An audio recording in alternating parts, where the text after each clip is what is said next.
ஆனா 50,000 car taxi கூட இருக்குங்கண்ணா. 50,000 இல்லனா 30,000 தர போறோம். ஒண்ணு இல்லனா ரெண்டு வண்டி 30, இந்த வண்டி 30,000 ரூபாய், 99 மாடல் கரண்ட், 88 மாடல், இந்த வண்டி சிங்கிள் ஓனர், இதுவும் 30,000 ரூபாய்.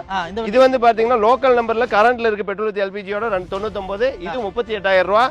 இது 2009 மாடல் 1,70,000 ரூபாய் இருந்தா போதும். இது 2011 மாடல், இதுவும் 1.5 இருந்தா போதும். இது 2009 மாடல், இது வந்து 1 லட்சம் ரூபாய் இருந்தா இந்த வண்டி நீங்க சொந்தமாக்கலாம். இது 2012 சிங்கிள் ஓனர், இது ஒரு 1.70 இருந்தா இது சொந்தமாக்கலாம். இது 2011 model single owner condition local number தான். இந்த வண்டி பாத்தீங்கன்னா 2 லட்சம் ரூபாய் தான் சொந்தமாக்கலாம். இந்த வண்டி பாத்தீங்கன்னா 2006 மாடல் பெட்ரோல் வித் எல்பிஜியோட இருக்கு. இந்த வண்டியும் பாத்தீங்கன்னா 1,50,000 தான் சொந்தமாக்கலாம். இந்த வண்டினா இது 2012 சிங்கிள் ஓனர் கண்டிஷன்ல இருக்கு. இது ஒரு 1.5 தான் சொந்தமாக்கலாங்க. இது 2008 model single owner condition petrol with LPG கரண்ட்ல இருக்குங்க. இது வந்து 1.20 தான் சொந்தமாக்கலாங்க. இந்த மாதிரி பாத்தீங்கன்னா லோ பட்ஜெட்ல நிறைய கார் வச்சிருக்காங்க. 50க்கு மேற்பட்ட கார்கள் ஷோரூம் நிப்பாட்டிருக்காங்க. சோ லைவா நீங்க பாத்துக்கலாங்க. இந்த காரை நீங்க வாங்கணும்னு நினைச்சீங்கன்னா கீழ வந்து ஃபோன் நம்பர் கொடுத்திருக்கேன், டிஸ்கிரிப்ஷன் ஃபோன் நம்பர் கொடுத்திருக்கேன். இந்த மாதிரி வீடியோஸ் பார்க்க மறக்காம ஃபாலோ பண்ணிக்கங்க.